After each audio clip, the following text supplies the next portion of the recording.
सदा नाम घोष करू हरिकथा तेने सदा चित्ता समाधान सर्व सुख ल्याळो सर्व अलंकार आनंदे निर्भर डुलत असो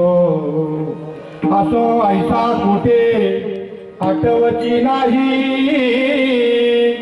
असो ऐसा कुठे आठवची नाही देहीच विदेही भोगू दशा सर्व सुख ल्याळो सर्व अलंकार आनंदे निर्भर डुलत असो तुका म्हणे आम्ही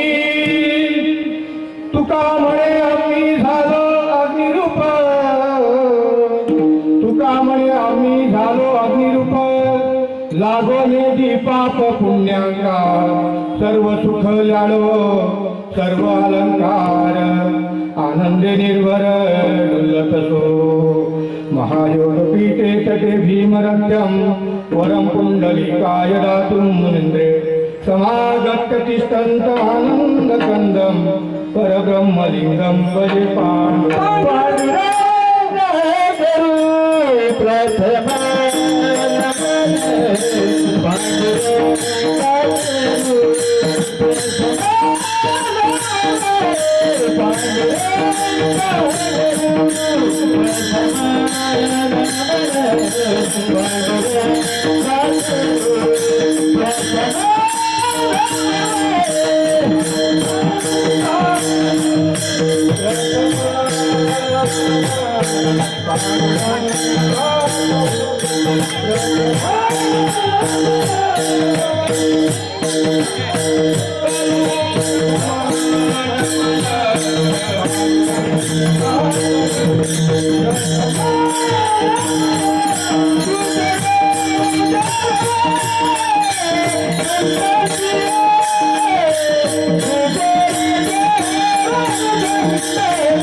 करू प्रथम नमन दुसरे चरण संतांच्या त्यांच्या कृपादाने कथेचा विस्तारो बाबाजी सद्गुरु दास तुका जयांचे केल्या स्मरण होय सकळ विद्यांच्या अधिकरण तेची वंदू श्री चरण श्री गुरुचे ते नमस्कारोनी आता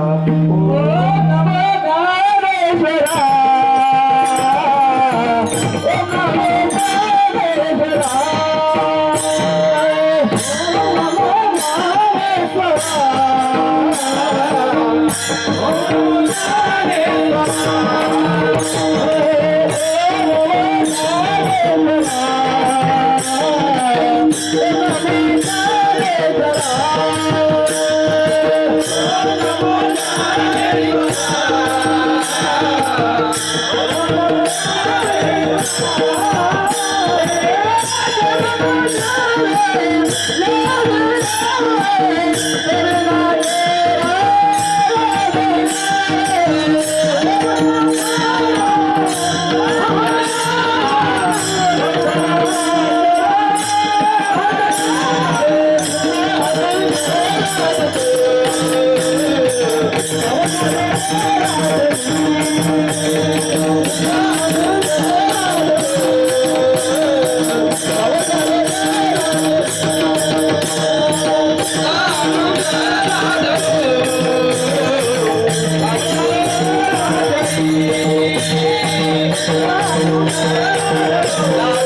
नमो ज्ञानेश्वरा करुणाकरा दयाळा, तुमचा अनुग्रह लादलो पावन झालो चराचरी.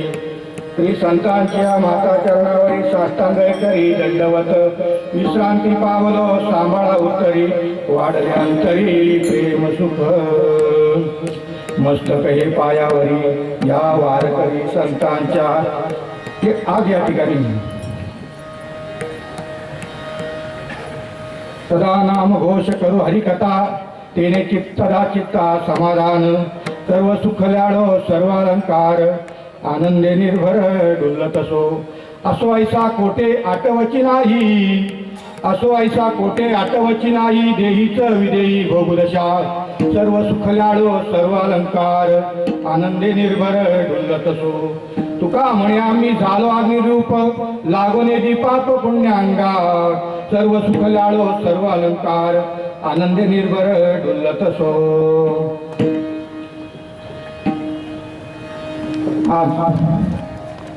आज या मुंबई क्षेत्रामध्ये बेलापूर ठिकाणी श्री संत ज्ञानोबाराय सेवा समिती संस्थाचे आज या कार्याध्यक्ष श्री रामचंद्र दळवी साहेब, उपाध्यक्ष खंडूजी वराळ साहेब, संस्थापक अध्यक्ष हरिभक्त पारायण शिरोळे महाराज, सचिव भाऊसाहेब तोरमळ साहेब, खजिनदार जाधव महाराज, संस्थेचे सर्व पदाधिकारी, हितचिंतक, कार्यवाहक व इतर सर्व मंडळे, भाविक मंडळी आज या ठिकाणी जवळजवळ हे 19वे वर्ष आहे आणि एकमेकास सहाय्य करू अवघा धरू सुपंथ या विचारधारणेमध्ये आजचा हा जो काही अखंड हरिनाम सप्ताह आयोजित केलेला आहे त्याचं हे 19वे वर्ष आहे. आणि आज या ठिकाणी प्रथमतः आपल्या पत्रिकेमध्ये, आमंत्रण पत्रिकेमध्ये सुरत गुजरात हे कोणासाठी पहिल्यांदा बहुतेक आलं असेल, कारण का आपला हा जो वैभव आहे हा महाराष्ट्रातून तयार झालेला आहे. आम्ही सुद्धा महाराष्ट्रीयन आहोत, पण राहायला गेलो सुरतला, ज्याची खावी पोळी त्याची वाजवावी टाळी. म्हणजे आता आम्ही पोळी खाण्यासाठी तिकडे गेलेलो आहे, आता पोळी ते देते म्हणजे आम्हाला त्याची टाळी वाजवावी लागेल. आणि म्हणून आम्ही त्याच्यासाठी आम्हाला आमचे आजोबा आहेत ते नाना सरपळे इथं कार्यवाहक आहेत ते, त्याच्यामध्ये त्यांचा सुद्धा सहकार असतो. तर त्यांनी मला विचारलं की असं आमचं आयोजन प्रतिवर्ष असतो, तर यावर्षी कीर्तनची सेवा लागेल काय. तर म्हटलं आम्ही विद्यार्थी आहोत, आम्ही काही परिपूर्ण अवस्थेत नाही, पण परीक्षा देण्यासाठी आम्ही इथे येऊ शकतो की आमच्यामध्ये किती प्रगती झालेली आहे. हे कसं परीक्षा देण्यासाठी कसं पाहिजे माहिती काय, त्या ठिकाणी बोर्ड पण त्या पद्धतीचा पाहिजे. बाकी आपल्याला त्या ठिकाणी शाळेच्या परीक्षेमध्ये माहिती तुम्हाला 7वीला बोर्ड असायचा, आता 10वीला आहे 12वीला आहे, तो पण बंद होणार आहे. 7वीला 6वीला गुरुजी मार्क द्यायचे, बोर्डाला वशेला चालत. त्याच्यामुळे इथं काय मला कोणाचा वशेला, पण तिथे ही परीक्षा मिळण्यासाठी म्हणून म्हणलो एक सेवा आपण गुजरात सोडून पहिल्यांदा या भागामध्ये, आणि ते पण बेलापूर या क्षेत्रामध्ये त्यांनी दिलेल्या संधीचा उपयोग घ्यावा आणि त्याच्यातून आपली परीक्षा होत असते.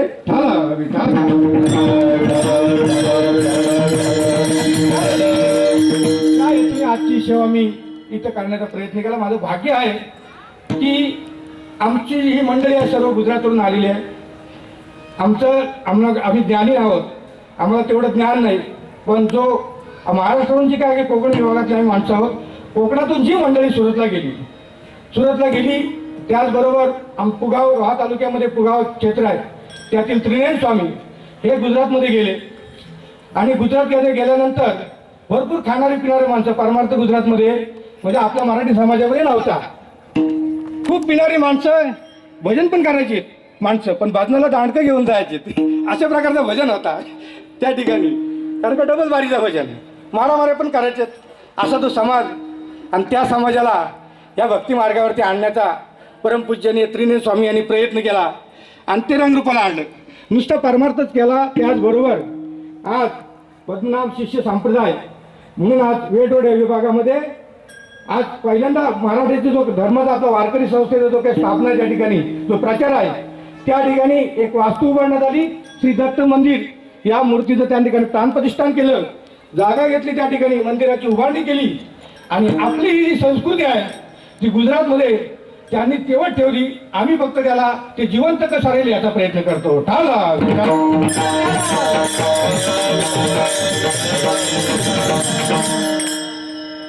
माणूस कुठेही जरी गेला, आज कसं आहे माहिती काय, कुणाला इच्छा नाही आपलं गाव सोडून जावं, कुणाला वाटतं काय गाव सोडून जावं, पण काहीतरी त्यागाशिवाय प्राप्ती होत नाही. आता पोट भरण्यासाठी गेली माणसं, प्रत्येक माणूस जो गेला पहिल्यांदा सुरतमध्ये नोकरी धंदा नव्हता म्हणून गेला, हौसेने गेलेला मनुष्य नाही. पोट भरण्याचं माध्यम स्वीकारलं असतानाच हा परमार्थाचा मार्ग सुद्धा त्यांनी अनुसरला आणि त्याचबरोबर अगदी पूर्ण आयुष्य त्यांनी याचे झोकून दिलं आणि आम्ही मागून त्याचा प्रयत्न करतोय. आज वेटरोड विभाग आनंदपार्क सोसायटी या ठिकाणी श्री दत्त मंदिर म्हणून आपलं मराठीचं एक वैभव तयार झालेलं आहे. इथं आम्ही आपला वारकरी संप्रदायाचा हरिपाठ चालू असतो दर गुरुवारी. एकादशीला कधीतरी कार्यक्रम केले जातात. दत्त जयंतीचा आता मागचा आमचा कार्यक्रम झाला आहे. आमचे कीर्तनकार नवीन समीर महाराज कटे यांच्या ठिकाणी प्रयत्न, अभ्यास आमच्याकडे तेवढा नाही म्हणा तुम्ही कीर्तन करतोय, पण आम्ही प्रयत्न करतोय, काहीतरी बोलण्याचा प्रयत्न करतो. ज्ञान नाही आणि आपल्या सर्वांकडून आम्ही ते शिकतो आहोत. आज तुमच्या ही सर्व मंडळी आहे, भरपूर त्याग आहे जीवनामध्ये, हे सहज शक्य होत नाही आणि कला प्राप्त करण्यासाठी आयुष्य झिजवावं लागतं, ते एकाएकी तयार होत नाही. आणि आपला खरोखर आज तुम्ही हा जो मोल वेळ देतात, ही मुलं जी आज वेळ देत आहेत ते परत आहो भाग्य त्यांचं की हा वेळ त्यांच्या पुढच्या भविष्याला कामाला येईल.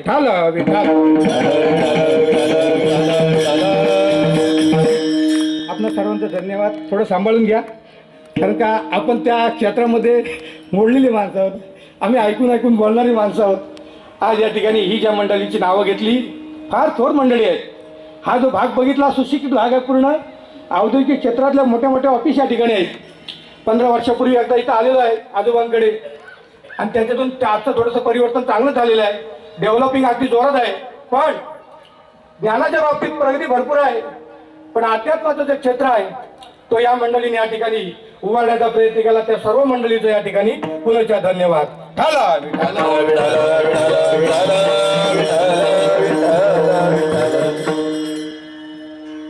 कुठलंही कार्य करताना सुरुवातीला धाडस एकाने करावा लागतो. पहिल्याने पहिली जबाबदारी सांभाळल्या. बोलणारे भरपूर असतात, पण कर्तृत्व ज्याच्या मागे पाहिजे ना ते करणारे नसतात. करू का नको, पाण्यात पडल्याशिवाय पोहता येत. अशी काही लोक, कोणी निंदा कोणी वंदा, अन्ना सोयीचा धंदा ही ज्यांनी बाळगलाय ना त्यांना ते क्षेत्र करता येतं. मग ते पुढे होईल काय, त्याचा परिणाम काय होईल, कोणी येतील काय, ह्या शंकेला प्रगती होत नाही. म्हणून ज्या लोकांनी ह्या कार्यक्रमाला पहिलं जे पुढारपण घेतलंय, मला त्याचं नाव सांगता येणार नाही, पण ज्यांनी याच्यात पहिला सहभाग घेतलाय त्यांना पुनश्च धन्यवाद. कारण का त्यांनी घेतलंय आणि त्यांनी राबवलंय तर पुढच्या पिढीला चालना होईल. नाहीतर परमार्थ काय ते समजणार कसे. हे कार्यक्रम होतात म्हणून येणाऱ्या पिढीला समजतो परमार्थ म्हणजे काय. हे राबले नाही तर तुम्ही काय सांगणार. कारण का आज माणसं एवढी विज्ञानाच्या मागे लागली, पण अध्यात्म शून्य होत चालला आहे. या मंडळी टिकवण्याचा प्रयत्न करतायत आणि त्याच्याशिवाय बाकी सुख जगामध्ये काय मिळणार नाही.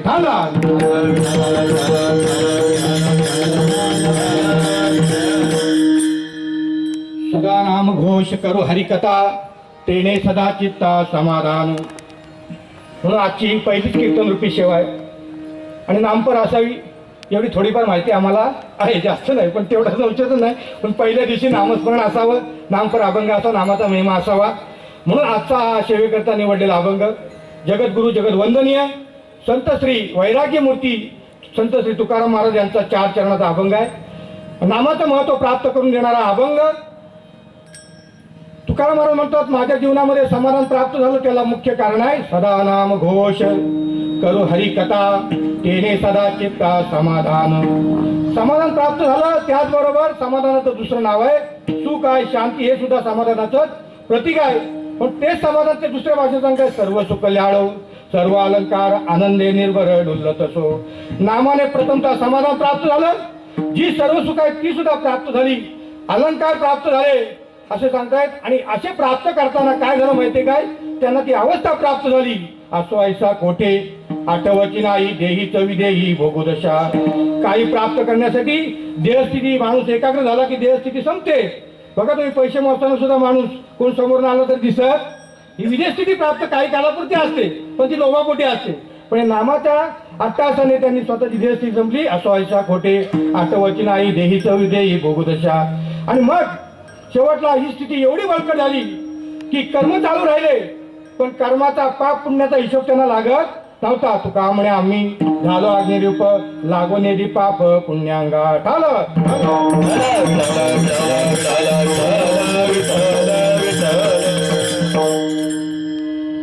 आपली सेवा 9ला पूर्ण करायची त्या हिशोबात कीर्तन असतात.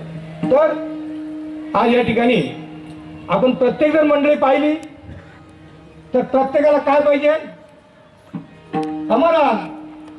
आमचे पुरुषोत्तम महाराज पाटील आलेले सुरतला रोहाचे, दुसरे पुरुषोत्तम महाराज पाटील युट्यूबला आहेत, ते नाही, ते युट्यूबला नाहीत, पण आम्हाला त्यांचा आदर्श भरपूर आहे.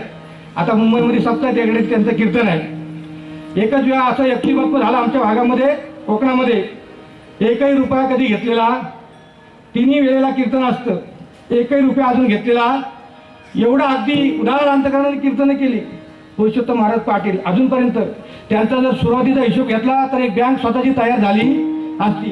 आणि त्यांचा आदर्श म्हणून आम्ही म्हणतो की त्यांच्या पाठोपाठ आपल्याला त्या पावलावर चालून त्यांच्याकडून काही प्राप्त करण्याचा प्रयत्न करत आहोत आणि ते आम्ही इकडून तिकडून गोळा करून तुमच्या पुढे मांडतो आहोत. ठाला.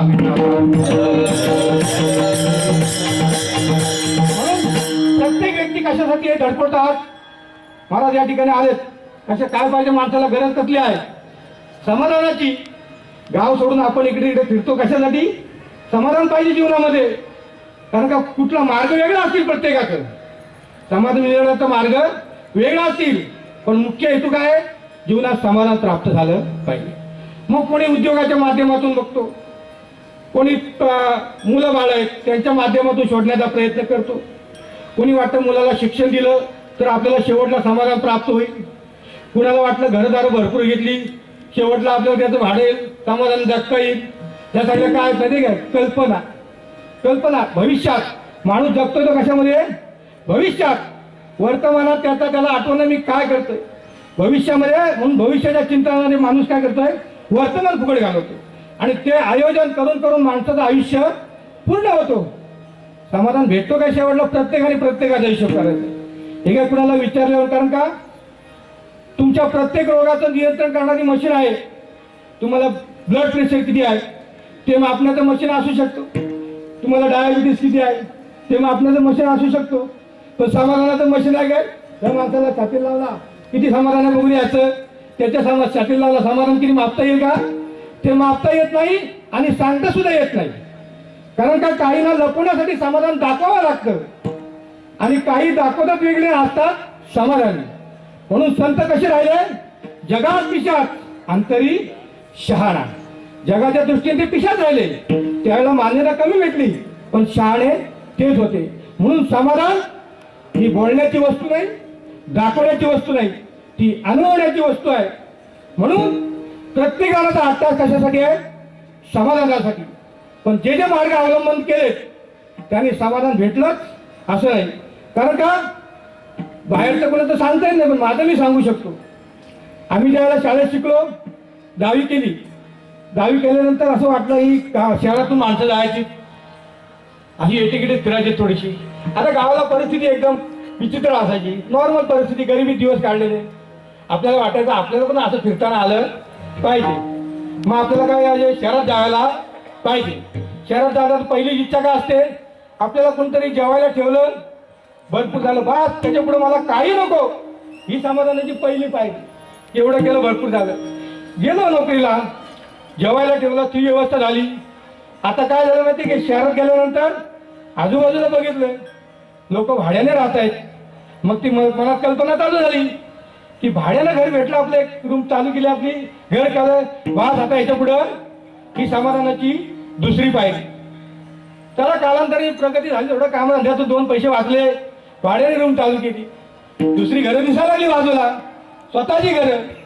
लोकांची स्वतःची घरं आपल्याला वाटते काय किती दिवस भाड्याने राहायचं, तो घर मालक म्हटला टोपला काय आपल्याला खाली करायचं, त्यापेक्षा आपण स्वतंत्र घर घ्यायला पाहिजे, कोणीच आपल्याला हलवणार. स्वतःचं घर घेतलं.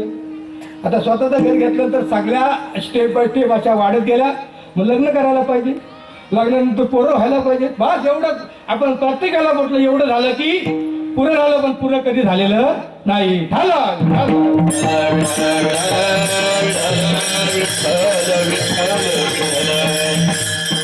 म्हणून आज प्रत्येक जण समाधानाचे प्रयत्न करतोय, पण समाधान भेटतंय याची खात्री प्रत्येकाने बाळगायची असते. म्हणून तुकाराम महाराज म्हणतात की समाधानाचा शोधण्याचा मार्ग तुमचा चुकीचा आहे. त्यांनी स्वतःने अनुभवलं जीवनामध्ये, त्यांनी प्राप्त केलं, प्राप्त केल्यानंतर त्यांना तो अनुभव आला. आणि ज्यांनी प्राप्त केलंय ते आपल्याला हक्काने सांगू शकतात. ज्याला समाधान देऊ मी काय तुम्हाला सांगणार समाधान घ्या कसं आहे ते संत सांगू शकतात, त्यांचा अधिकार आहे. त्यांचा अभंग फक्त तुमच्यापर्यंत पोहोचवण्याचा कार्य मी करू शकतो, पण माझा अनुभव समाधान संसारात प्राप्त होऊ शकत नाही. त्याला परमार्थाचाच मार्ग पाहिजे.